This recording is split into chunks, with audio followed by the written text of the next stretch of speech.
I have type 1. Type 1 is solely controlled by insulin, so without insulin, a type 1 diabetic would not be able to live because their blood sugar would be too high. Every day I have to test my blood sugar like 6 to 8 times, sometimes 10, depending on like what is in that day. I test my blood sugar before I eat, and then when I eat, I count all my carbs in my food, and then I give myself insulin based on that. I also have to wear a insulin pump all the time, so 24 hours a day, 7 days a week. Since it is a ride that's obviously in support of type 1 diabetes, it's a really supportive environment, and that's just our team in general, so the team from Southwest Ohio.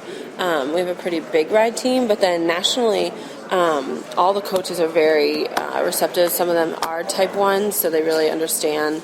I've done 3. I did 2010, 2011, and 2013, and then I plan to do my 4th ride in August this year. And spinning is part of our training regimen for the ride. So in the winter months we spin, and then typically around March or April we'll get on the bikes and start training on the roads.